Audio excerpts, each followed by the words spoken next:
Now, in a protest that forced Police Minister Bheki Cele and National Police Commissioner General Sehlahle Masemola to go to Diepsloot, residents there have vowed to take the law into their own hands. They've accused police of negligent policing of immigration laws, among other issues. So what does this say about the state of policing and the trust deficit that exists, especially in communities considered poor? Let's discuss this further now with Professor Rothney Tshaka, Director of the School of Humanities at Unisa University. Thank you very much, Prof, for your time here on All Angles. Now, obviously, you know, this is not the first time that Diepsloot residents feel the need to protest and resort to violence and call for the minister to come and talk to them because they basically feel as though police are not actually adhering to what they're saying. Thank you, Masemola, for the opportunity.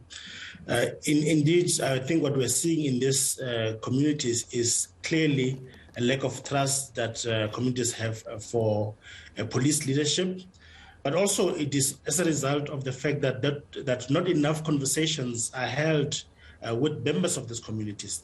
The subject that we're discussing is quite an emotive one that just asks for us to try to be as calm as possible so that we're able to find collective solutions to the problems that we're all faced with in these communities. Now, Prof, there's also the issue around the fact that a lot of the people believe that it's foreign nationals who are behind crime. But I don't know if you heard the interview that my colleague JJ Tabane was conducting with the Home Affairs Minister, which I thought was quite correct. Just because you give people papers, it doesn't necessarily mean that the crime goes away. Absolutely.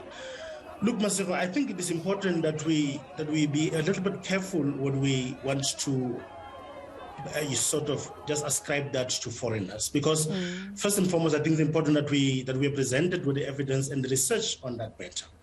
Now, the problem is in this country, you have what I consider a nervous condition, and it becomes quite easy for these communities to see the foreigners as the targets, to see them as coming to compete for the scant resources that are there.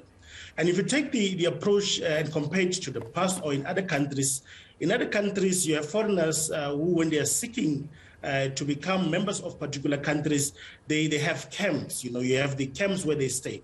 In the case of South Africa, you have these people who are not confined to camps, but who are able to get into communities. And in that way, it becomes a little bit a cumbersome matter of making sure that you regulate that. But then another issue then pops out, the question of black versus white, in that it becomes quite easy to see the black African brother and sister as a problem because they're able to peculate the communities, these black communities. And the same does not happen to white foreigners, for instance, who are easily able to get into the country and they are not sort of confronted with the kinds of challenges that our other brothers and sisters are. Having said that, I am not meaning to sort of discount the criminality that sort of creeps in, but I do think it is quite important that in an emotive situation such as this one, that we find a balanced way of making sure that we deal with this issue in the most efficient way. Do you agree that police are to blame? I mean, if you look at what happened 2 years ago in Diepsloot, the minister came there along with Minister Aaron Motsoaledi. They promised more police visibility. The community says Amaperete, or the TRT, the tactical response team, was there for about 3 days. After that, they disappeared. And now you find the community doing the same thing again. And the police minister promises more visibility. Who's to say that, you know, the police officers who are present on the streets won't disappear again after 3 days? I don't think blaming anyone is going to assist us. I do think what we need to acknowledge is that where there are vacuums, they tend to be filled by whatever is able to fill that vacuum. It is a problem that we have vacuums not only in the police in this country, but in a number of other strategic sectors. And that is why you get to a point where rogue elements tend to creep in, and the question of law is no more upheld. I mean, we can even raise the question of the COVID era, which has allowed laws to be suspended and rules just made, you know, so that government is able to do things as they wish. So the question of what happens in the legal fraternity, what happens to those lawmakers when laws are trumped and rules are made just to make sure that certain people who make the rules can make them. So the question of vacuums and with what they are filled is the problem that needs attention. I think if we do it in that particular way, you get a sense that we're getting somewhere. Let me just say this thing, Masemola. I've worked with SAP, with the South African Police Service some time ago, and the idea was to sort of try to get conversations going between these communities and the police, because, of course, we know that they're not trusted, that the police are not trusted. Yeah. And we've discovered that there are some communities where even foreigners who are living there are also opposed to the criminality that happens there. And once we have conversations that leads into covenants with black people, because this is a thing that is attacking or that is impacting black people, where we're able to get even them working with us to deal with some of the challenges that we're having. So we should not discount that we have as an asset in this brothers and sisters, because they're located exactly where the problems are.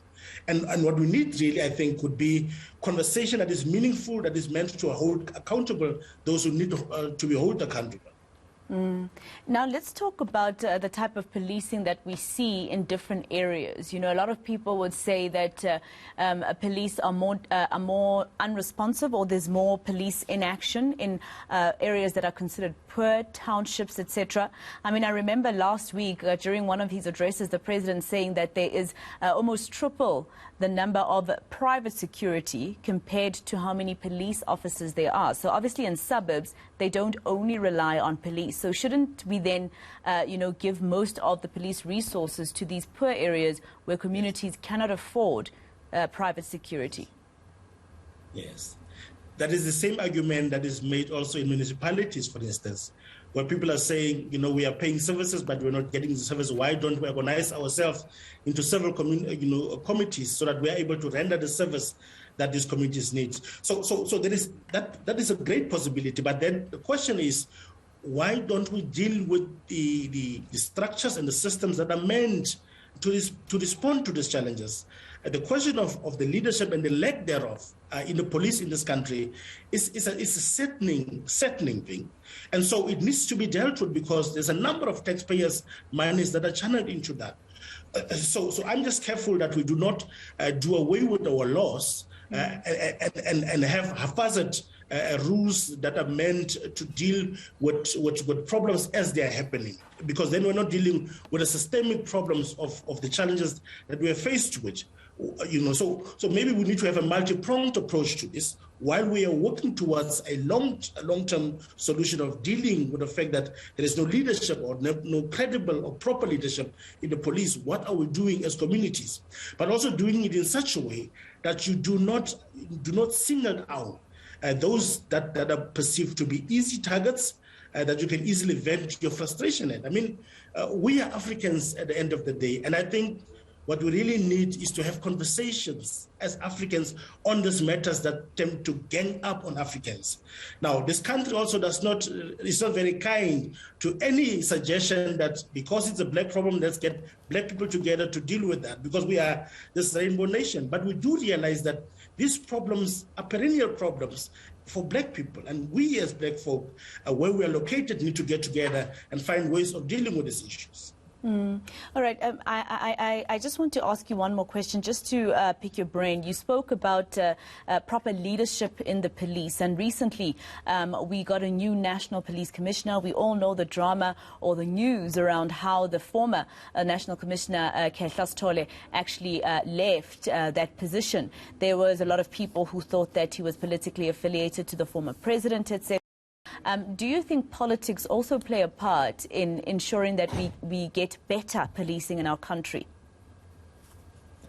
Well, I do think politics is very important, but politics needs to be allowed to stay in its own lane, so that all other administrative things that need to deal with the issues for what they are then allowed to do that. Because it becomes a problem when politics want to be pervasive in everything. And of course, because we're human beings, we all tend to think about our own futures. I think once we stay in our lanes, as those who are political leaders needing to make such decisions and allowing for those who are in the administration of these decisions to do that, then we might be able to get somewhere. But also holding one another accountable. Not only in the police we see that politics seem to be infiltrating everything, and it's a good thing until it messes up with those who are supposed to do the job on the ground. And maybe we should learn from this, and also as citizens of this country, try to hold our political leaders accountable so that they stick to what they need to do, so that we are allowed to also let those who are supposed to do the work to do that work without interference. All right. Well, thank you very much for your time, Professor, and for your indulgence here on All Angles. That was Professor Rothney Tshaka, Director of School of the Humanities at Unisa.